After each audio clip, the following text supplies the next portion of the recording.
Good morning students. Online classes में आपका स्वागत है। लास्ट क्लास में अपन ने तत्व की परिभाषा बताई थी, अणु की परिभाषा बताई थी, उसके बाद परमाणुवाद का सिद्धांत बताया था जिसको जॉन डॉल्टन ने दिया था, और उसके पश्चात अपन ने जो परमाणु को दर्शाने का तरीका कि जब किसी परमाणु को दर्शाते हैं तो बीच में उसका प्रतीक, नीचे उसका परमाणु क्रमांक लिखा जाता है और ऊपर उसकी द्रव्यमान संख्या लिखी जाती है ना। और फिर अपन ने 1 से लेकर के 20 तक परमाणुओं के परमाणु क्रमांक और द्रव्यमान संख्या यानी परमाणु भार और उनके क्या लिखे थे, प्रतीक लिखे थे। आज अपन उनकी सहायता से देखिए सीखेंगे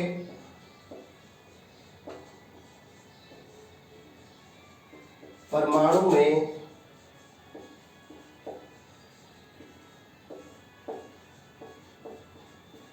मूलभूत कणों की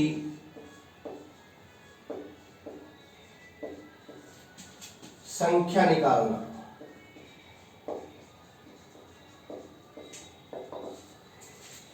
आज अपन क्या सीखेंगे, परमाणु में जो मूलभूत कण है, कितने होते हैं परमाणु में मूलभूत कण? 3, प्रोटॉन, न्यूट्रॉन और इलेक्ट्रॉन। तो अपन किसी परमाणु में मूलभूत कणों की संख्या निकालना सीखेंगे। तो देखिए किसी परमाणु को अपन इस प्रकार से दर्शाते हैं, बीच में उसका प्रतीक, नीचे परमाणु क्रमांक और ऊपर द्रव्यमान संख्या। ठीक है, तो x है वो क्या है,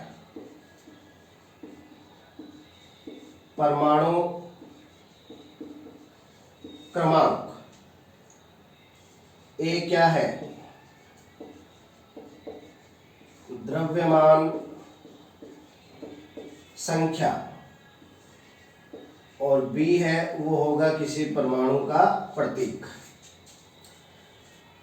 अब देखिए सबसे पहले अपन देखेंगे कि किसी परमाणु में प्रोटॉन की संख्या कैसे निकालते हैं। तो प्रोटॉन की संख्या है वो बराबर होती है किसके, परमाणु क्रमांक के। यानी परमाणु का जितना परमाणु क्रमांक होगा उस परमाणु में उतने ही क्या होंगे, प्रोटॉन होंगे। तो परमाणु क्रमांक के बराबर अपन को कर देना है प्रोटॉन की संख्या।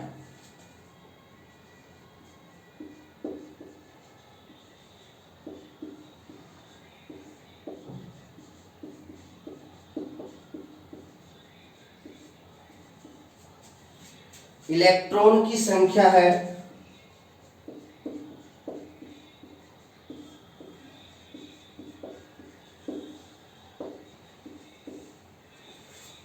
वो बराबर होती है प्रोटॉन की संख्या के। केवल उदासीन परमाणु के लिए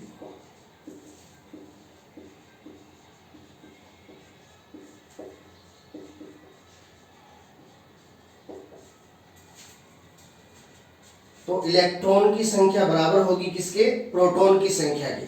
केवल किसके लिए, उदासीन परमाणु के लिए। ठीक है ना। अब देखो अपन ने परमाणुवाद के सिद्धांत में बताया था कि जो प्रोटॉन और इलेक्ट्रॉन है उनकी संख्या क्या होती है, बराबर होती है उदासीन परमाणु के लिए। अब प्रोटॉन और इलेक्ट्रॉन बराबर होंगे तो दोनों पर आवेश का मान अपन ने क्या बताया था, समान बताया था। प्रोटॉन पे पॉजिटिव होता है, इलेक्ट्रॉन पे नेगेटिव, तो वो एक दूसरे को क्या कर देंगे, संतुलित कर देंगे, इसलिए परमाणु क्या हो जाएगा, उदासीन हो जाएगा।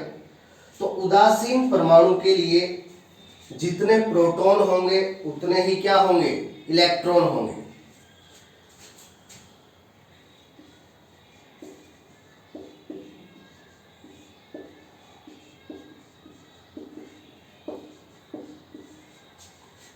न्यूट्रॉन की संख्या,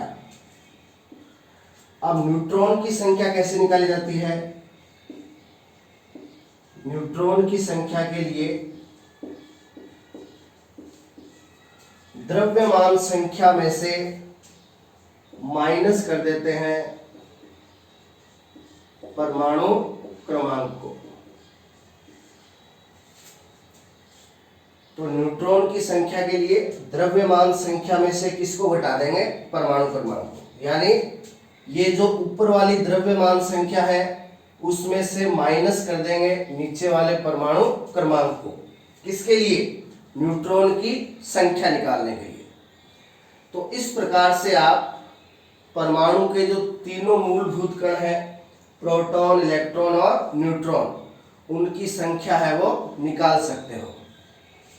अब जैसे अपन को दे दिया जाए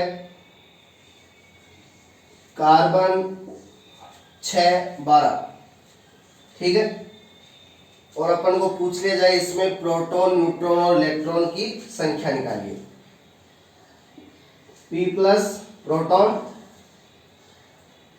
E minus electron, N0 neutron. अब देखिए पहले अपन प्रोटॉन की संख्या बताएंगे इसमें। तो कार्बन का परमाणु क्रमांक कितना है? 6। तो जितना परमाणु क्रमांक होता है उतने ही क्या होते हैं? प्रोटॉन होते हैं। तो प्रोटॉन हो गए इसमें 6। अब ये परमाणु आप देख रहे हो उदासीन है, यानी इस परमाणु पे ना तो प्लस आवेश है ना ही माइनस आवेश है, यानी ये कैसा है? उदासीन है। तो उदासीन परमाणु में जितने प्रोटॉन होते हैं उतने ही इलेक्ट्रॉन होते हैं। तो इलेक्ट्रॉन भी हो गए 6। अब देखिए न्यूट्रॉन की संख्या। तो न्यूट्रॉन की संख्या के लिए द्रव्यमान संख्या माइनस परमाणु क्रमांक।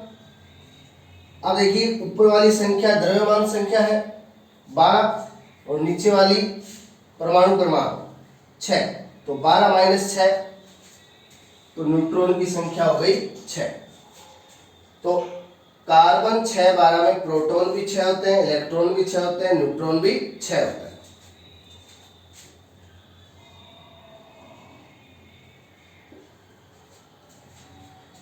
अब अपन परमाणु ले रहे हैं ऑक्सीजन 8 16।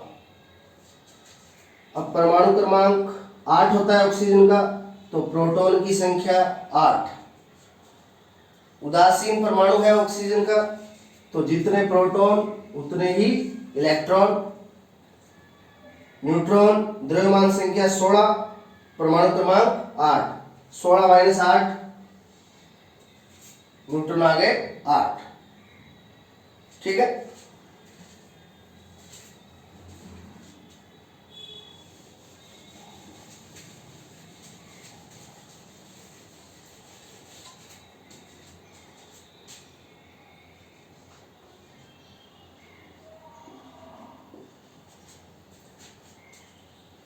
ये सोडियम का परमाणु है, सोडियम 11 23। अब देखिए परमाणु क्रमांक सोडियम का 11 होता है, तो प्रोटॉन की संख्या 11। सोडियम का उदासीन परमाणु है, तो प्रोटॉन 11, तो इलेक्ट्रॉन भी 11। अब न्यूट्रॉन की संख्या द्रव्यमान संख्या 23, परमाणु क्रमांक 11, तो 23 में से 11 गया, कितना बचा? 12। तो यहां न्यूट्रॉन की संख्या कितनी हो गई? 12। तो इस प्रकार से आप देख सकते हो कि अपन किसी परमाणु में प्रोटॉन, इलेक्ट्रॉन और न्यूट्रॉन की संख्या इस प्रकार से बता सकते हैं। अब जैसे एल्यूमिनियम 13 27, एल्यूमिनियम 13 27। अब देखिए ये एल्यूमिनियम का परमाणु है, एल्यूमिनियम का परमाणु क्रमांक 13, तो प्रोटॉन की संख्या 13। उदासीन परमाणु है, तो प्रोटॉन 13, तो इलेक्ट्रॉन भी 13। न्यूट्रॉन 27 में से 13 गया, 14। तो एल्यूमिनियम के इस परमाणु में प्रोटॉन 13, इलेक्ट्रॉन 13 और न्यूट्रॉन 14।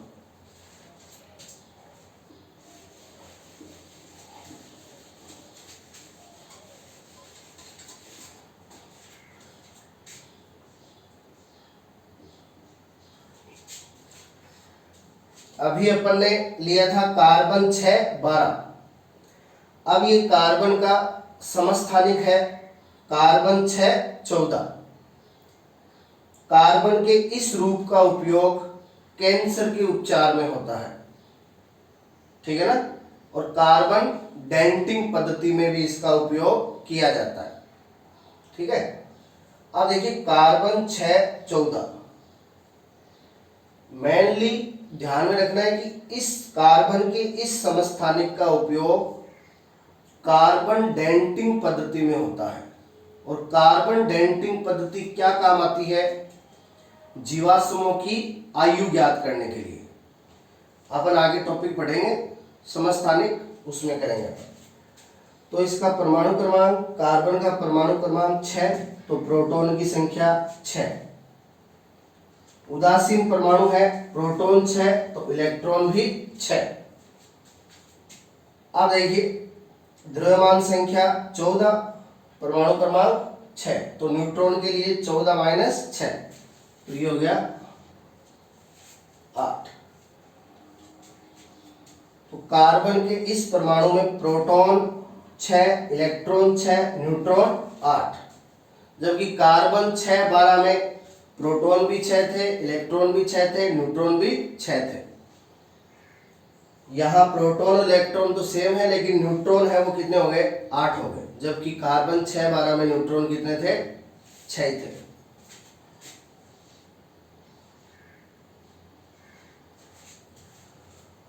ऑक्सीजन का दूसरा समस्थानिक, पहले अपन ने ऑक्सीजन का लिखा था कौन सा रूप? ऑक्सीजन 8 16।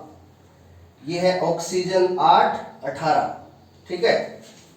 तो देखिए परमाणु क्रमांक 8, प्रोटॉन की संख्या 8। उदासीन परमाणु है तो प्रोटॉन के बराबर इलेक्ट्रॉन, और न्यूट्रॉन 18 - 8, तो 18 - 8 10। आपने देखा था ऑक्सीजन 8 16 में प्रोटॉन, इलेक्ट्रॉन, न्यूट्रॉन तीनों 8 8 थे। इसमें ये दोनों तो 8 8 है, न्यूट्रॉन कितने हो गए? 10 हो गए। तो इस प्रकार अपन किसी परमाणु में मूलभूत कण, प्रोटॉन, इलेक्ट्रॉन और न्यूट्रॉन की संख्या निकालते हैं। अब देखिए ये तो उदासीन परमाणु के लिए था। किसके लिए था? उदासीन परमाणु के लिए। अब यदि किसी परमाणु पे पॉजिटिव या नेगेटिव आवेश हो, है ना, यानी परमाणु किस में बदल जाए? आयन में। यदि किसी उदासीन परमाणु पे या तो आ जाए प्लस या आ जाए माइनस, तो वो बदल जाता है किसमें? आयन में। प्लस आता है तो उसको कहते हैं धनायन, और माइनस आता है तो उसको कहते हैं ऋणायन। तो प्लस या माइनस आने पर इन मूलभूत कणों की संख्या में क्या परिवर्तन होता है वो अपन देखेंगे।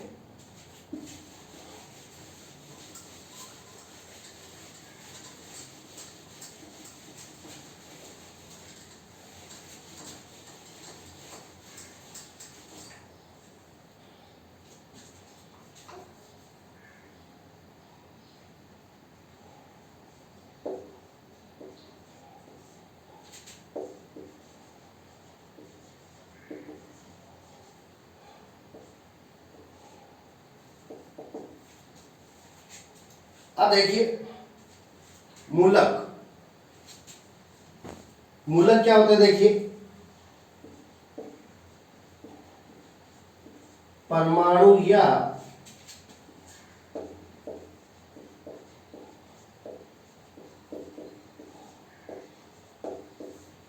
परमाणुओं का समूह है। परमाणु या परमाणुओं का समूह है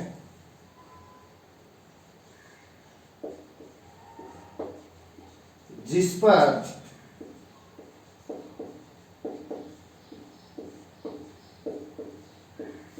आवेश पाया जाता है। परमाणु या परमाणुओं का समूह है जिस पर आवेश पाया जाता है, क्या कहलाता है? मूलक कहलाता है। अब देखिए आवेश है वो होते हैं एक तो धनावेश और एक ऋणावेश। तो इस आधार पर मूलक है उसको भी दो भागों में बांटा गया है, धनायन और ऋणायन। धनायन वो मूलक होंगे जिन पर धनावेश पाया जाता है, इसको इंग्लिश में कहते हैं केटायन। धनायन को इंग्लिश में क्या कहेंगे? केटायन। और ऋणायन वो मूलक होते हैं जिन पर ऋणावेश पाया जाता है, और इनको इंग्लिश में कहेंगे एनायन। ठीक है, तो धनायन पे पॉजिटिव चार्ज होगा और ऋणायन पे नेगेटिव चार्ज होगा। ये दोनों ही क्या होते हैं? मूलक होते हैं। ठीक है, तो मूलक जिसको इंग्लिश में कहते हैं रेडिकल। ध्यान रखना है, परमाणु या परमाणुओं का समूह है जिस पर कोई आवेश पाया जाता है, या तो पॉजिटिव आवेश या नेगेटिव आवेश। ठीक है, आवेश के आधार पे दो प्रकार के होते हैं कि धनायन केटायन, ऋणायन एनायन। अब देखिए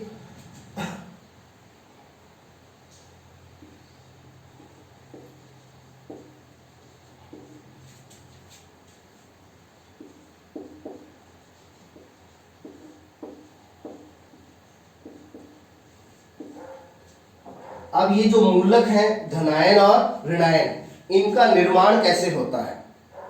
तो देखिए जब किसी उदासीन परमाणु से इलेक्ट्रॉन बाहर निकलता है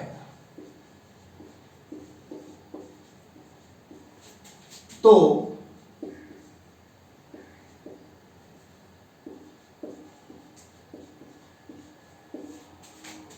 परमाणु पर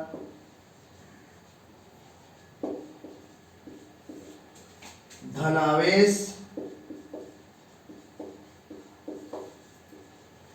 आ जाता है और धनायन का निर्माण होता है।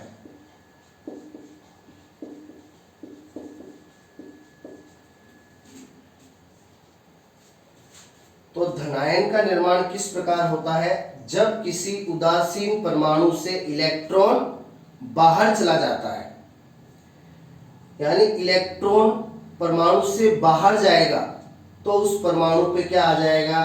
धनावेश आ जाएगा, और वो परमाणु बदल जाएगा कौन से मूलक में? धनायन में। अब एक इलेक्ट्रॉन बाहर जाता है तो प्लस का एक आ जाएगा, दो इलेक्ट्रॉन बाहर जाते हैं तो उस परमाणु पे प्लस का दो आ जाएगा, तीन इलेक्ट्रॉन बाहर जाते हैं तो उस परमाणु पे प्लस का तीन आ जाएगा। तो जितने इलेक्ट्रॉन बाहर निकलेंगे उस परमाणु पे उतना ही क्या आ जाएगा? प्लस आवेश आ जाएगा, और वो धनायन में बदल जाएगा। अब देखिए ऋणायन यानी एनायन का निर्माण किस प्रकार होता है?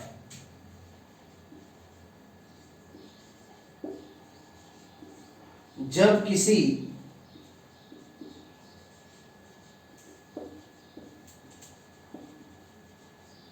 उदासीन परमाणु में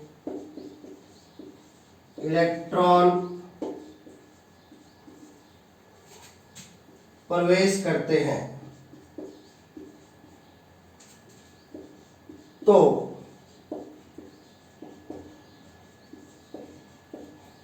परमाणु पर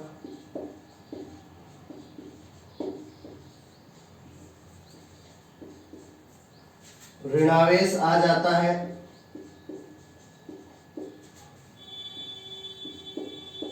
और ऋणायन का निर्माण होता है।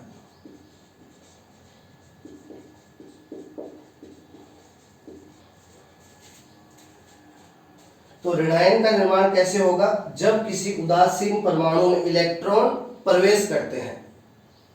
अब इलेक्ट्रॉन प्रवेश करेगा परमाणु में, परमाणु के अंदर आएगा, तो इलेक्ट्रॉन पे आवेश क्या होता है? माइनस होता है। इलेक्ट्रॉन पे आवेश क्या होता है? माइनस। अब परमाणु में इलेक्ट्रॉन प्रवेश करेगा तो इलेक्ट्रॉन पे आवेश माइनस होता है, तो परमाणु पे भी क्या आ जाएगा? माइनस आ जाएगा, ऋणावेश आ जाएगा। और परमाणु पे ऋणावेश आ जाएगा तो परमाणु बदल जाएगा किसमें? ऋणायन में। ठीक है, तो आप इनकी परिभाषाओं से देख सकते हैं कि जब परमाणु धनायन या ऋणायन में बदलता है तो केवल और केवल किसकी संख्या परिवर्तित होगी? इलेक्ट्रॉन की संख्या परिवर्तित होगी। ठीक है ना? प्रोटॉन और न्यूट्रॉन, प्रोटॉन और न्यूट्रॉन की संख्या में कोई फर्क नहीं पड़ेगा। उदासीन परमाणु जब धनायन या ऋणायन में बदलता है तो केवल और केवल किसके कारण बदलता है? इलेक्ट्रॉन के कारण। तो केवल इलेक्ट्रॉन की संख्या परिवर्तित होगी। ठीक है, धनायन का निर्माण होगा तो धनायन का निर्माण कैसे होता है? इलेक्ट्रॉन के बाहर जाने से। तो इलेक्ट्रॉन की संख्या उदासीन परमाणु से क्या हो जाएगी? कम हो जाएगी। और ऋणायन का निर्माण किस प्रकार होता है?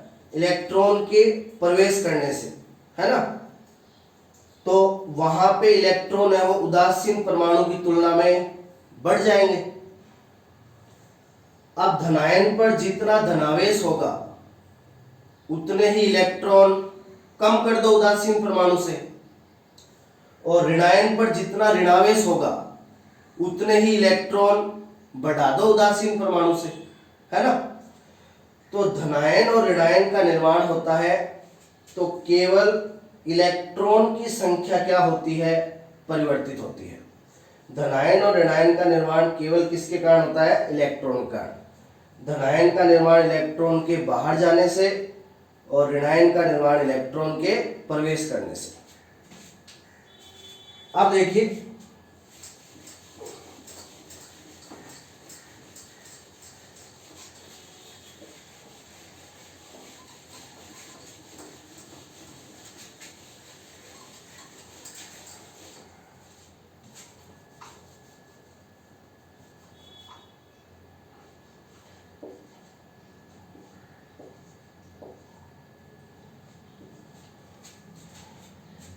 ये अपन को दे दिया सोडियम का धनायन।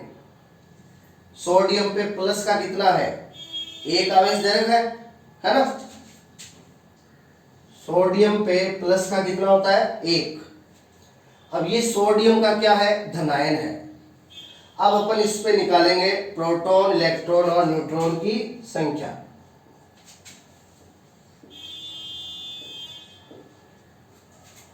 तो देखिए, प्रोटॉन की संख्या तो बराबर होती है परमाणु क्रमांक के, तो परमाणु क्रमांक 11, तो प्रोटॉन भी 11। ठीक है,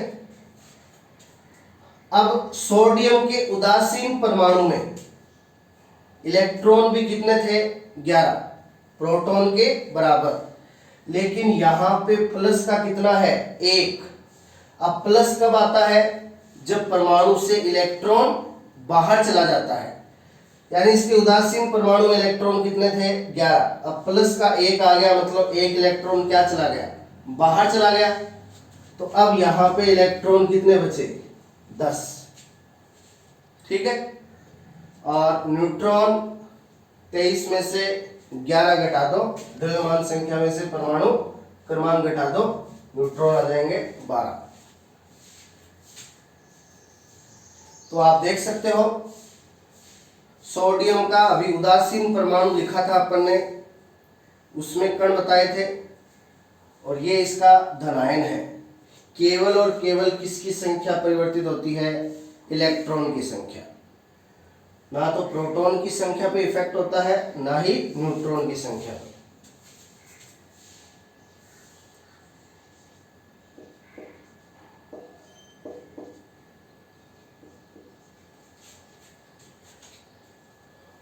ये मैग्नीशियम का द्विधनावेशित आयन है। मैग्नीशियम के ऊपर कितना है, प्लस का 2, ठीक है। तो ये मैग्नीशियम का क्या है, धन आयन है। अब देखिए इसका परमाणु क्रमांक 12, तो प्रोटॉन की संख्या 12, ठीक है। अब इसके उदासीन परमाणु में इलेक्ट्रॉन कितने थे, प्रोटॉन 12, तो इलेक्ट्रॉन भी कितने थे, 12।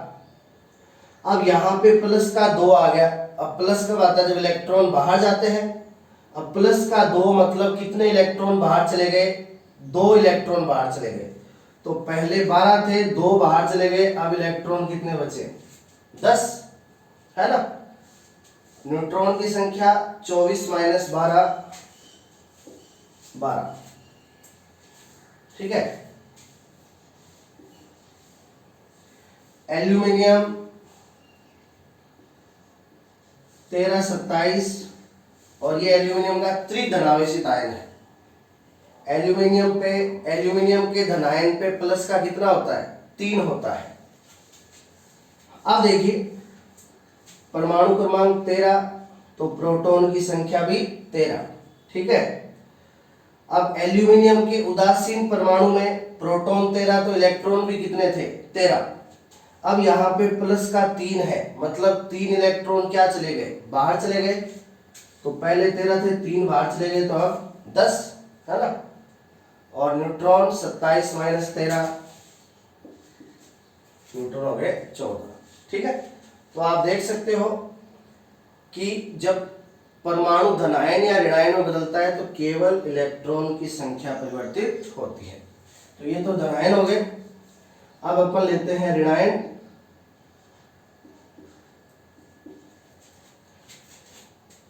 ये ऑक्सीजन का द्विऋणावेशित आयन है ना।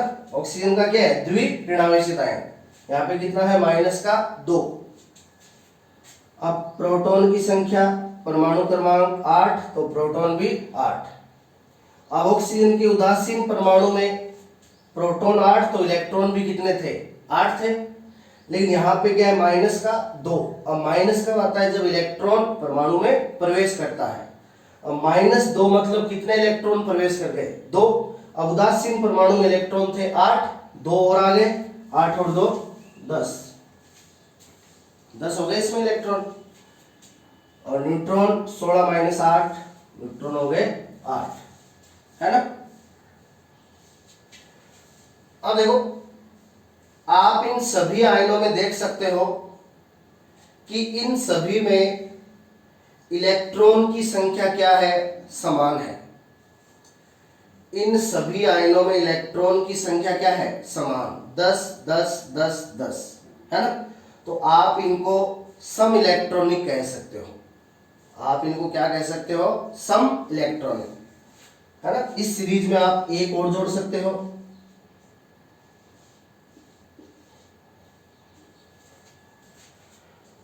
फ्लोरीन, ठीक है। फ्लोरीन का परमाणु क्रमांक 9 होता है। अब फ्लोरीन पे होता है माइनस का 1, जो फ्लोरीन का ऋणायन है उस पे माइनस का 1 होता है। तो देखिए परमाणु क्रमांक 9, तो प्रोटॉन की संख्या 9। अब इसके उदासीन परमाणु में प्रोटॉन 9, तो इलेक्ट्रॉन भी कितने थे, 9। लेकिन यहाँ पे माइनस का क्या है, 1, यानी 1 इलेक्ट्रॉन और प्रवेश कर गया।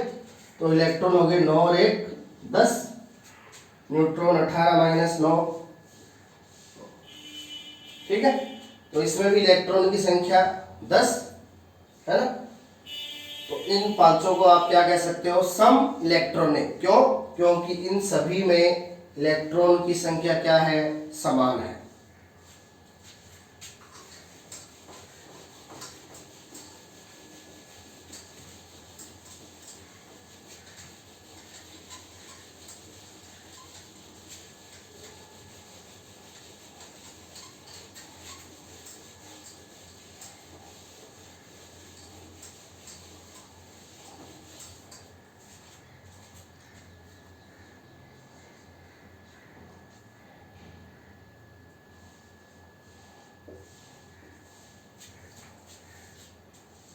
अब देखिए क्लोरीन 1737, ठीक है। द्रव्यमान संख्या कितनी है? 37। अपन ने कल जो सारणी लिखी थी उसमें क्लोरीन का द्रव्यमान संख्या का मान लिखा था 35.5, है ना। और अपने कहा था कि जो 35.5 उसकी द्रव्यमान संख्या है वो उसके दो समस्थानिकों क्लोरीन 1735 और क्लोरीन 1737 इनकी द्रव्यमान संख्या का क्या होता है? अनुपात होता है ना। तो अपन ने यहां पे लिया है कौन सा? क्लोरीन 1737 और इस पे माइनस का 1, ठीक है। यानी ये क्लोरीन का क्या है? ऋणायन। अब देखिए यहां प्रोटॉन परमाणु क्रमांक 17, तो प्रोटॉन 17, तो इसके उदासीन परमाणु में इलेक्ट्रॉन भी कितने थे? 17 प्रोटॉन के बराबर। अब यहाँ पे -1 है, मतलब 1 इलेक्ट्रॉन और आ गया, तो इसमें इलेक्ट्रॉन हो गए 18 और न्यूट्रॉन 37 माइनस 17, न्यूट्रॉन हो गए 20, ठीक है। तो इस प्रकार आप उदासीन परमाणु और मूलक यानी धनायन या ऋणायन में क्या निकाल सकते हो? मूलभूत कण, प्रोटॉन, इलेक्ट्रॉन और न्यूट्रॉन की संख्या निकाल सकते हो। तो ये आपको ध्यान रखना है कि धनायन और ऋणायन जब बनते हैं तो केवल और केवल इलेक्ट्रॉन की संख्या परिवर्तित होती है। प्लस आवेश होता है मतलब इलेक्ट्रॉन बाहर चले गए, माइनस आवेश आता है मतलब इलेक्ट्रॉन अंदर आ गए, ठीक है। यानी प्लस आवेश हो तो इलेक्ट्रॉन की संख्या को उदासीन परमाणु से कम कर दो और माइनस आवेश हो तो उदासीन परमाणु में इलेक्ट्रॉन की संख्या को उतना ही जोड़ दो, ठीक है। तो अगली क्लास में अपन स्टार्ट करेंगे समस्थानिक, समभारिक, सम इलेक्ट्रॉनिक, आइसोस्टर, आइसोडाइफियर्स। ये जो चीजें हैं वो अपन नेक्स्ट क्लास में पढ़ेंगे। Thank you.